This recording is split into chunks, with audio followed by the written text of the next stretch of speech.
Hi, Internet. My name's Jonathan Matos. This is Uphill Battle, where we talk about self publishing and independent comics and novels and um, talk about how, for independent publishers and self publishers, it could feel like an uphill battle, but really there's a lot of opportunity. There's a lot of great storytelling to find in independent publishing. And that's no more true than with our guest today, Gene. Welcome, Gene. Thank you. Thank you, John. Thanks for having me.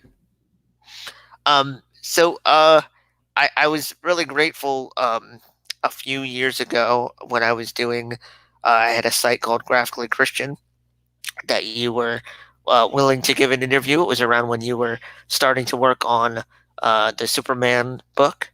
Um, and you kind of have a lot of advice about and a lot of work that you've done around self-publishing and using middle grade and YA comics as something that is kind of an encouragement for young people. You actually were awarded the MacArthur Grant for some of this work.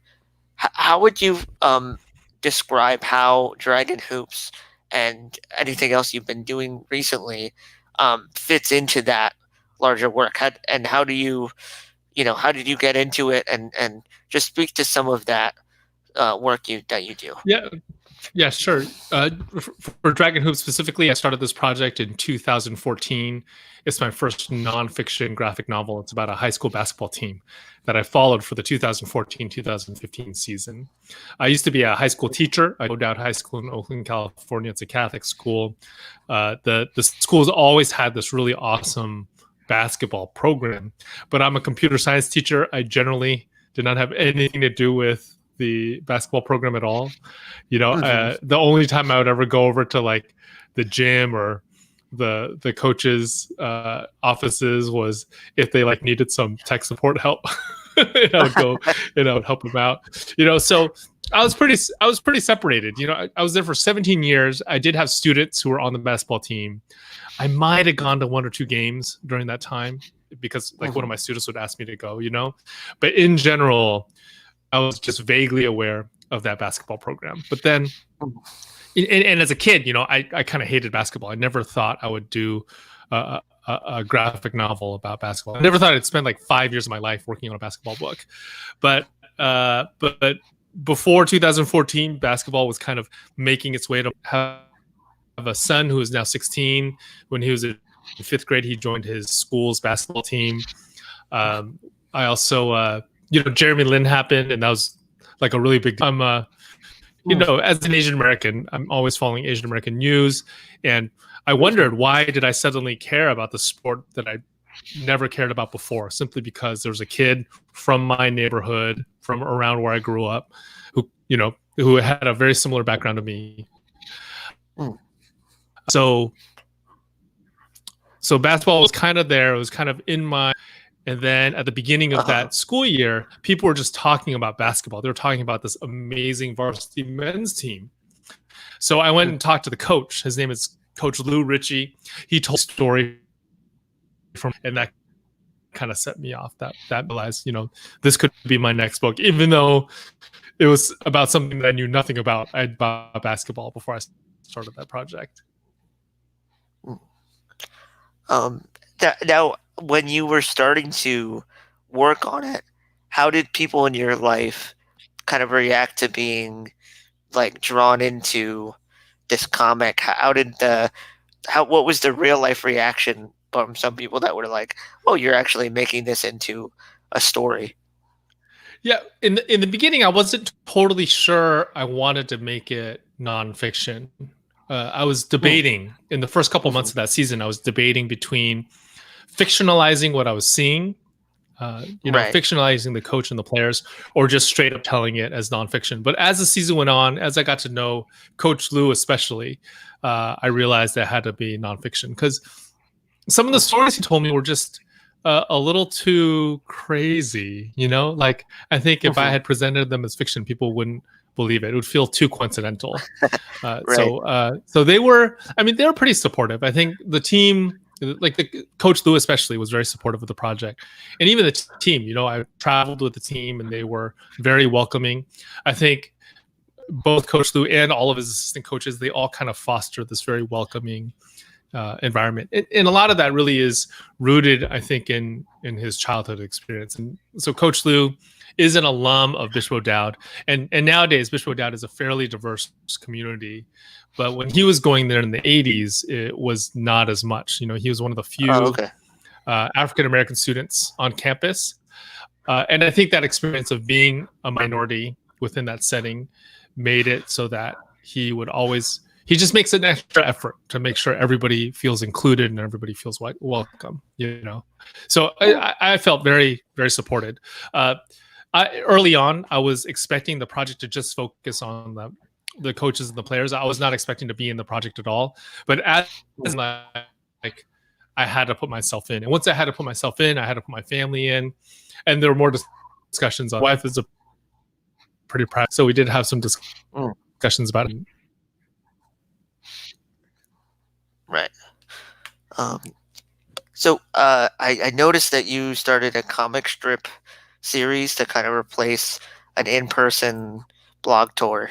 And I think Yeah, it was really it's interesting because it's a lot of people are trying to find ways to cope with the quarantine and find ways to get you know, just some kind of diversion or some kind of entertainment out there.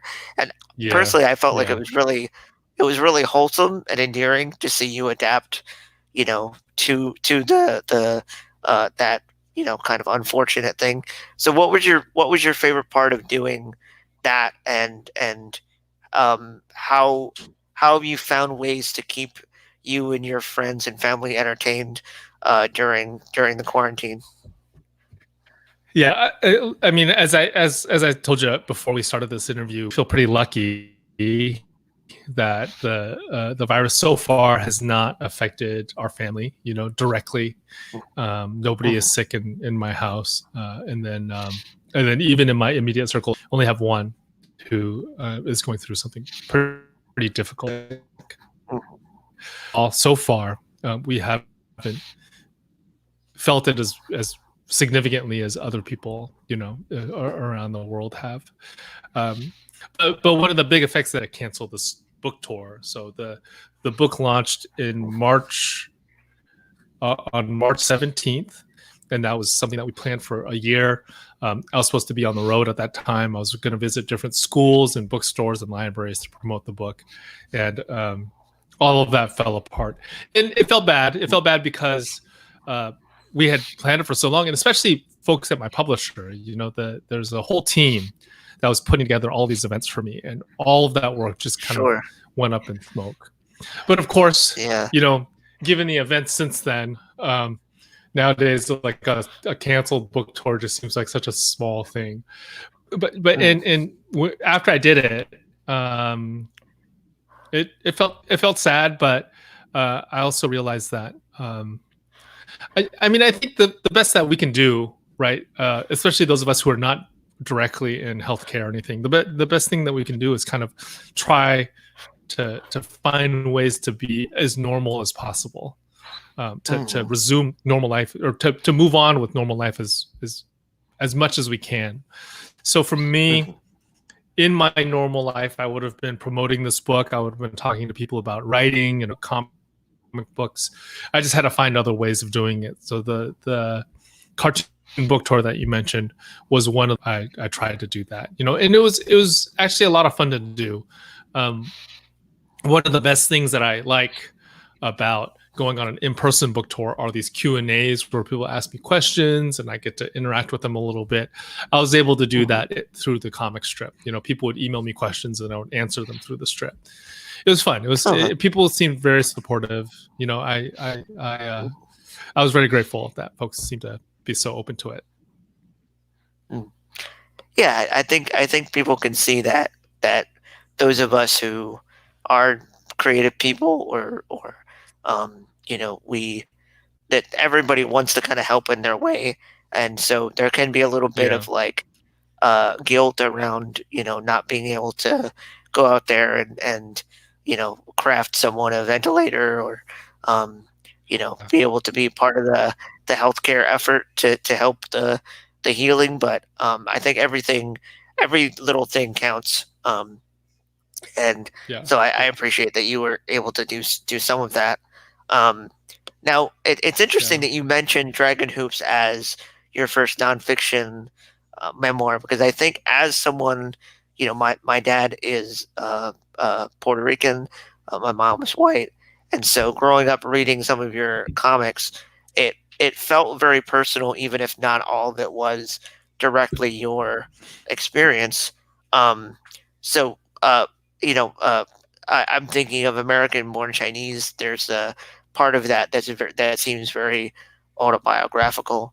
Um, but can you share Yeah, some of the that's true. differences, especially since American Born Chinese is like a blend of like fable and kind of like a dark comedic parody, and then some of like an autobiographical thing. What do you feel is the difference when you're writing and when you're making that stuff? Like, how does it feel to work on something that's in real life versus something that's more fantasy or historical fiction? Well, I appreciate that. I appreciate that. It's true that American Born Chinese is fiction, but I did pull pretty heavily from my own life to tell that story. There are three storylines in the book. The middle one is the most naturalistic, and for that particular part of the story, I just went through my memories, mostly of my junior high years, and a lot of the incidents that are included in the book are actually things that happened to me and my friends or members of my family when I was younger. So I appreciate you saying that it felt personal. It definitely. I was trying to write from a personal place. I would say the big difference between that and Dragon Hoops was I felt like I had to be much more careful with Dragon Hoops because I was presenting it as nonfiction. You know, Hmm. um, with American Born Chinese, even though I pulled heavily from my own life, I felt like I still had a lot of leeway. If I wanted to change things, I totally could. With Dragon Right. Hoops, I did change some things. Um, some of the things I present in the book are not how they happened in real life. And even like the on-court action, I exaggerated. If you were actually there watching, the dunks would not look. But Right. but I tried to. I just felt like for instance, I have a lot of conversations between me and my those conversations in general are amalgams of actual conversations that I had. I note that in Hmm. the end notes.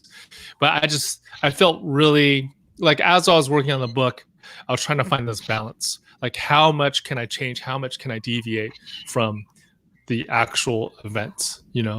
It's different, right? Like when you're drawing a nonfiction graphic novel versus making a documentary movie or even like writing a prose book.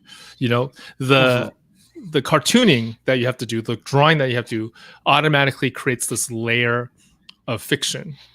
The people are not going to look in real life the way they do as cartoons, so there's this automatic layer of fiction. I struggled with that a lot, and I struggled with um, how much deviation I could add on top of that, you know, and Hmm. still have the designation of nonfiction.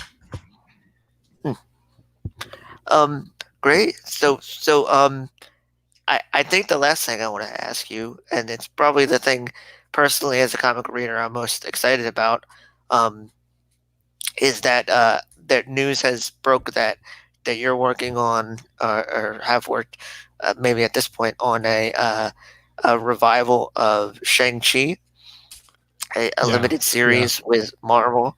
Um, and is there anything that you can like? What to you is the most exciting aspect of working on Shang Chi? Well, Marvel guy growing. I think I did like some DC comics, but most of the comics in my collection were Marvel comics. From your Mhm. T-shirt, that was probably true for you too. Is that right? Very yes, very true. Were you're more as a kid? Yeah, yeah, I felt the same way. There were a lot of I really loved Marvel. I really loved Stan Lee's voice, and the idea of all these Hmm. characters that kind of had a lot of flaws, but then there were always two or three DC characters that I really dug, like Batman or Green Yeah, Arrow, people like that. But yeah, for the most part, yeah, I was a Marvel fan. yeah. Me too, me too. But even though I was a Marvel fan, I was not a Shang Chi fan. I think when I was growing up, I don't even know if he had an ongoing. I think his ongoing might have been, Yeah, but I think and that then that really he would affects. show up every now and then, right? Yeah, Hmm. yeah. I think he would show up every now and then as like a backup character in like I don't know an Iron Fist story or something. But I just there wasn't I was not a Shang-Chi fan for sure. But then this opportunity came up, and uh, I think this is really my first project. I did a really short thing for them for an anthology years and years Hmm. ago, but this is my first like set in the universe kind of thing, and it was something that I was excited about, even though I was not a fan of the character, because I felt like there was an opportunity there. Like with the movie coming out, he is definitely the Asian American character with the most name. I'm Hmm. calling him Asian American because even though he was born in China, in the story he moves to New York as a young adult, um, Mm, and right. he just Yeah, spends that's kind of how mine his had. adulthood in America. Yeah, yeah, and I think there are lots of we would call problematic aspects of Hmm. the original Shang-Chi story, right? He's like the son of Sure. Fu Manchu, who's one of the worst embodiments of Asian stereotypes out there. Even in those early Hmm. Shang-Chi comics, I mean, man, dude, it's like there's just so much stuff rough that is just really rough from the perspective of 2020, not just against Hmm. Asians or Chinese, but against pretty much everybody. There's a character named Midnight who is African, and it's just rough, a lot of rough stuff in those old Uh, comics. But at the same sure. time, I do there are the reason why he lasted. Marvel turns out characters all the time, and the vast majority of them just fall by the wayside. And even though Shang-Chi is right, he did last. He does still have some name recognition, and I think that points to the fact that at his core, there that is worth exploring. There is something that is worth talking about, and that's kind Hmm. of Right. what this team is trying to do. With me and editor Darren Shan and these awesome artists, Philip Tan and DK Ruan are doing the interiors. Jim Chung is doing the. I think we all kind of feel this way. We all kind of feel like Shang-Chi is not our favorite character from when we were kids. It is this opportunity that right now that we're excited about. Right.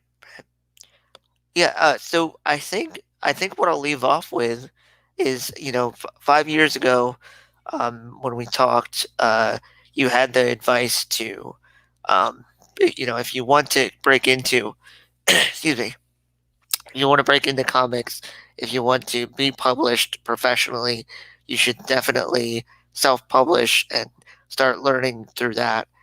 Would you give the same advice today? Is there any other Yes, advice that you'd give? yes, I absolutely give the same advice. Yeah, I think we're in. I mean, our immediate environment is kind of terrible, right? Our immediate Sure. environment is really really terrible and uncertain. There are tools out there now that are available now that were not available even 10 years ago, or artwork out there and ways of getting your stories out there. There's Patreon. I have friends that are using Patreon. There've been web comics for a while now, just to get your stories out there now. So I would totally encourage you, do not wait for some corporation to give you the tell your story. Just go and tell your story. Mm. All right. Well, thanks again for taking the time. Um, Obviously, as you said, our immediate um, circumstances are not the best, and No, no, it is they're difficult rough. to Yeah. it is kind of difficult to put a brave face on things, but it's nice, I think, for people to be able to build a sense of community and have people that are willing to reach out and give us something to talk about and to think about and to work through while we wait for things to blow over and get better, and for the smart Yeah. people in the room to help everything take a turn for the better. So yeah, Yeah. thanks again, and thank you all for watching. If you have anything you would like to add, please leave it in the comments, and give us a subscribe and hit the notification bell for more interviews like this one. All right, thanks a lot. All right. Thank you. Thank you.